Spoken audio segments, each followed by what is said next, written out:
A physician running a medical school in 1830s Edinburgh, Scotland, skirts the country's restrictive laws on procuring bodies for his students' study by turning to a charming but unscrupulous cabbie turned grave robber in Robert Wise's 1945 film, The Body Snatcher, starring Boris Karloff and Henry Daniell. That's the movie we'll be digging into today on Movie Bones.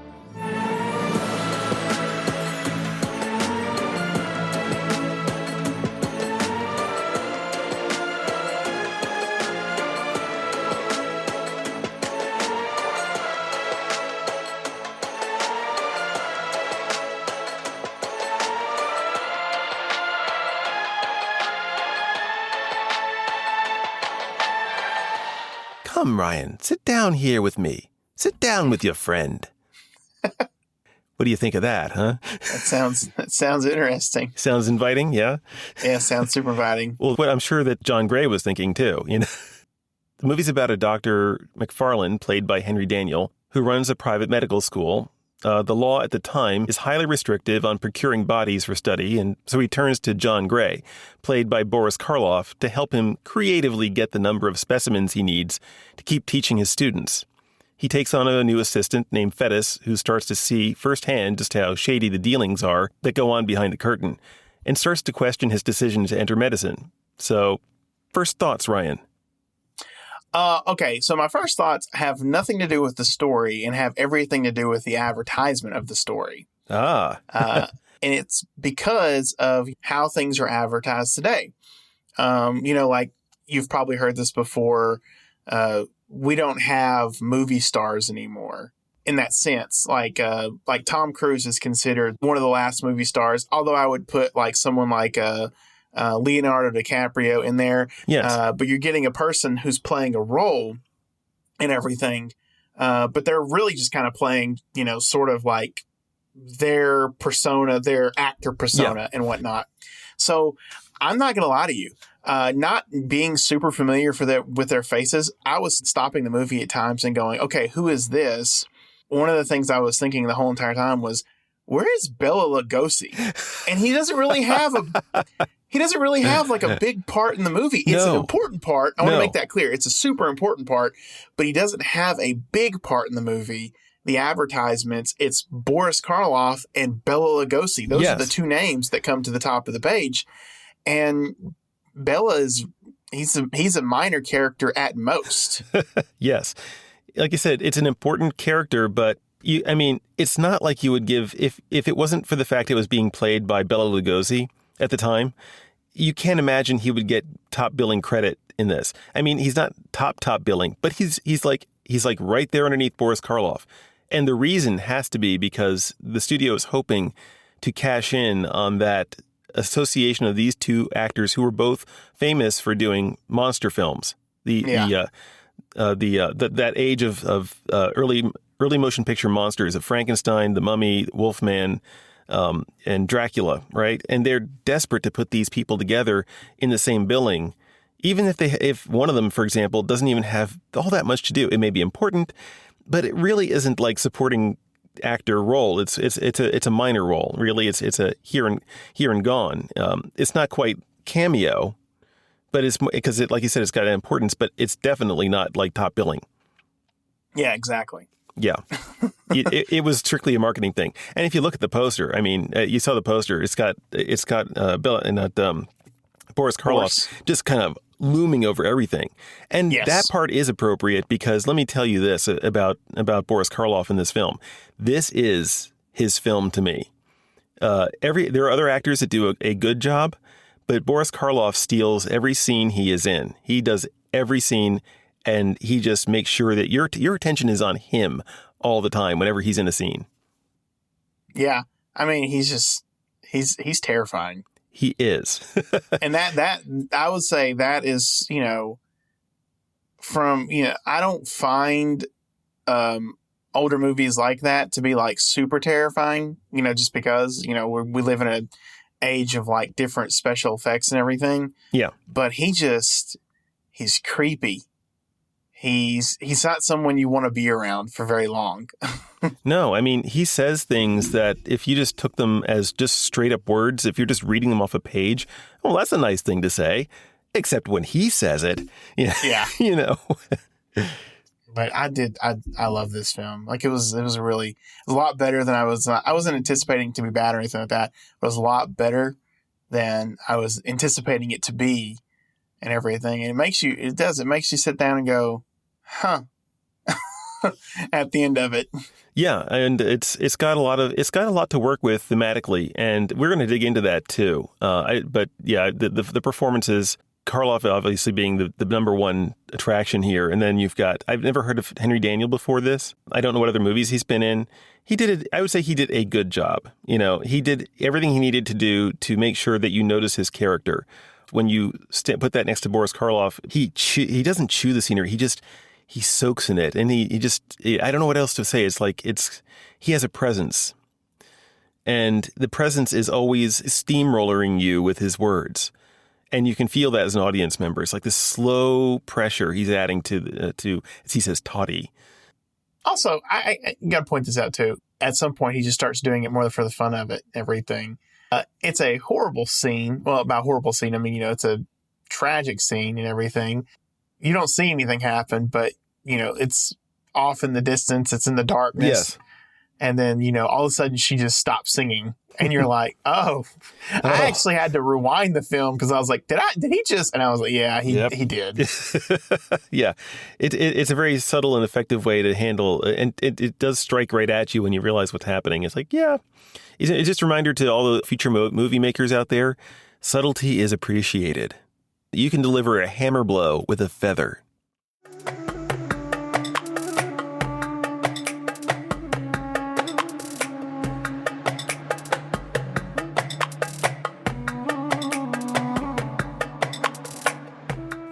Well, I'll tell you another film this made me think of in a weird way was Jurassic Park.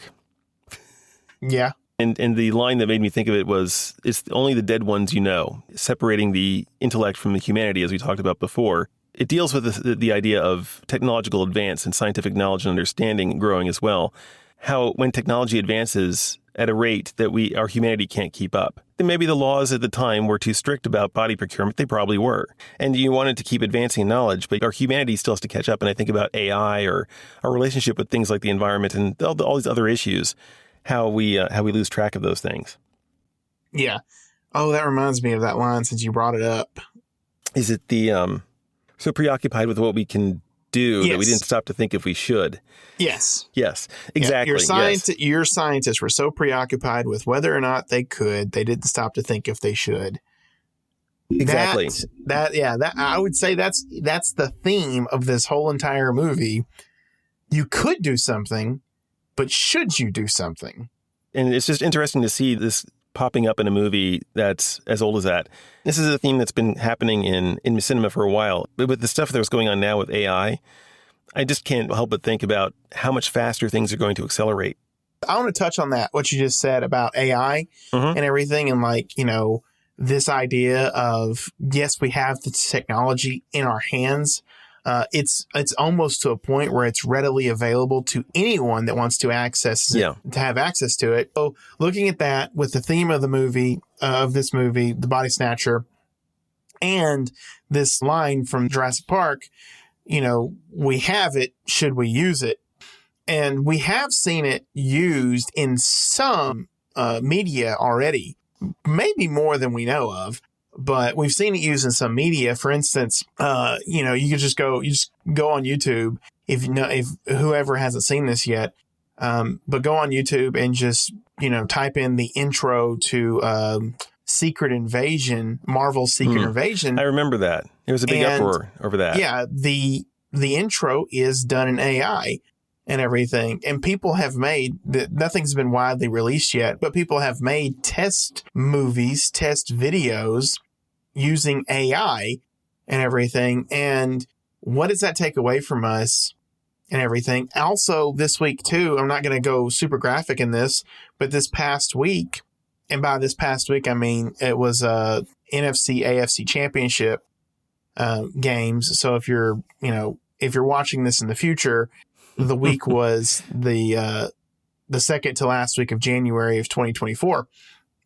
Anyways, but there was a big controversy, rightfully so, because someone had made some pretty disgusting AI pictures of Taylor Swift at those games, since she's, dating Travis Kelce, who is the tight end for the Kansas City Chiefs, and she was at those games, and she's been at a lot of those games recently. Mm-hmm. But they made some pretty disgusting AI of her, and you're on one hand you're like, yeah, that's it's almost the territory of football, but at the same time it's like, but what that was made of her wasn't right. And again, just because you have the technology, should you use the technology in such a way that is dehumanizing to everyone? And when I say everyone, I mean, like, look what AI does when a big company like Disney uses it. Yeah. I mean, it takes away the jobs of people that, well, creatives, right? And this is affecting my industry as well. No secret, folks. I'm a voice talent on the side over here. So, but it's affecting voiceover jobs as well. There's this, I watched a series called Connections with James Burke. It's from the 70s. If you ever get a chance to see it, it's really, really educational in a very entertaining way. But the whole premise of the show is the acceleration of technology all the way going back from the invention of the plow all the way to where we are today, and how things keep accelerating at a greater and greater rate, but that we also don't understand the changes we're making, the changes we're going to be making to ourselves, and how the technology turns and affects and changes us. And that's something that are we going to reach a point? And I think we may have, who knows if we've already passed it. You may be able to make a good argument that we've already passed the point where our humanity can keep up. And that's a legitimate question. Yeah. It's it's a thought-provoking thing. Sometimes it feels like the answer is yes, and sometimes it feels like the answer is no. Yeah. The social aspect of transgression. Human beings are social creatures, right? And we have a need to maintain our relationships with those we respect and also our peers, which is rooted in itself, historically, I think, of self-preservation. If you were ever caught outside the tribe, you'd be on your own and at much greater risk to be dead. So you have a very strong need to belong, and that's where it comes from. But it can backfire, of course, when those around us are corrupted themselves. You know what I'm saying? Yeah. Do you think how do you think things would have been different if he had realized that his work on the girl had actually worked? Do you think he would have still gone the same route? Do you think he might have, been more okay with it or anything like that? You think about Dr. McFarlane? Yeah. Because he didn't realize that the girl in the surgery had worked because he didn't realize it until he thought it didn't work until after Gray was already. It was getting to spoilers now. It's unavoidable. This is spoiler territory, folks. So if this is, this is your warning. When he kills Gray, right, and then he finds out, would it have affected his decision to kill Gray? No, I don't think he finds out at all. Oh yeah, at the end he does, because Tefedis shows up at the bar at the tavern. He searches him out. Yeah. Sorry, I'm getting I thought that was, for some reason I thought that was the last scene. So if he didn't realize that it worked, do you think maybe he would have been more susceptible to giving it up? Like, do you think that could have pushed him and thinking like, oh, this actually worked. This means that my work that I'm doing is actually okay to do. I see what you're saying. It might have actually pushed him back to that. And yeah, I can see that point of view. He was so morally corrupted anyway. His conversion was still very vulnerable to relapse. Yeah. And that he wasn't really sincerely converted to his new, like, I'm just going to give up this entirely. This is completely, no good anymore. I think that, it was skin deep. And because of that, he relapsed instantly.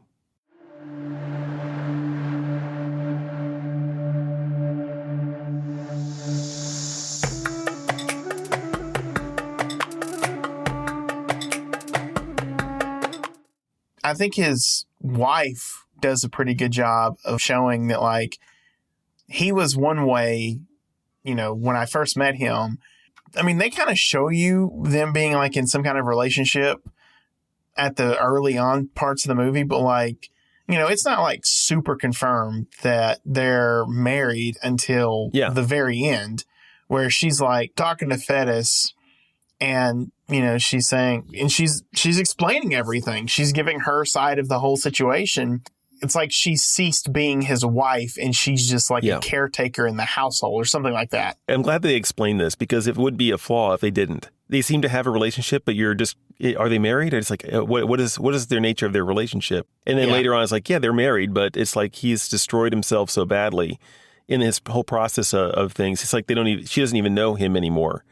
It's like they pretty much live as married strangers, you know? Yep. And it's kind of what they are. Yeah. Yeah. And you have these, and like that's part of the tragedy, is because you have these brief moments where, it is just them two, and you can almost like maybe on a rewatch. And I would say this for anybody that's going to watch this movie, maybe watch it twice, maybe watch it 3 times, because like, once you get to the end and you're like, okay, now I know what this is all about, then you can go back and rewatch it. And then, you can really see where his humanity isn't and where his humanity is throughout the whole entirety of the film. Yes. Because like there are those like, those very short moments where it's just him and her, and you kind of see the glimpses of his humanity, but it's almost immediately thrown out because, well, there's work to do, or there's a knock on the door and there's another body to examine. Here's a good thought. But do you think Gray just really kind of started devolving into the, more of a person that just seemed to be killing for the sake of killing and everything? Or do you think like he was doing that prior to the events of the story? I think he was doing it prior because there's an insinuation that he was involved in the events prior. It's not clear exactly how he was, but it's clear that he took the blame for it. I think that, it's like his story is undeveloped past a certain point. I don't know if he was I think he might have always been resentful of being lower class. I think that might have always been there. Yeah. And that the events that happened in his life might have just exacerbated that and brought it out. He's a complete manipulating sociopathic kind of guy. He just wants to toy with this man, Yeah. And I love the scene, by the way, where Dr. McFarlane finally gets out of Gray. The reason why he won't leave him. That wouldn't be half as much fun for me as to have you come here and beg. And like, that is my pleasure. And if I let you go, then I would lose the fun of having you come back and beg again. The way that Boris Karloff delivers those, I just makes me think that he's got a chip on his shoulder that's bigger than any of the events that happened in between. It just kind of blew it up. That's my impression. So, well, in any case, I think we've pretty much thoroughly digested the Body Snatcher. That sounds disgusting when I say it like that. Yuck. So next week, guys, our film is going to be The Maltese Falcon with Humphrey Bogart. And who else is in that, Ryan? It is starring Humphrey Bogart, Mary Astor, I think I said her name right, Gladys George, Peter Lorre, Barton McLean, and it was directed by John Huston. Oh, well, that's the second John Huston film we'll be doing then, isn't it? I guess so. Yeah. First The Man Who Would Be King, and now this. Going in reverse order. All right. It works for me too, man. Well, guys, it's been a pleasure having you along, as always. Go ahead and feel free to watch the movies with us, and then come back and see if you agree with us or not. And if you don't, leave a comment. Just keep it civil, okay? That's all we ask. All right. Thanks a bunch, and I'll see you next week, Ryan. All right, man. See you next week.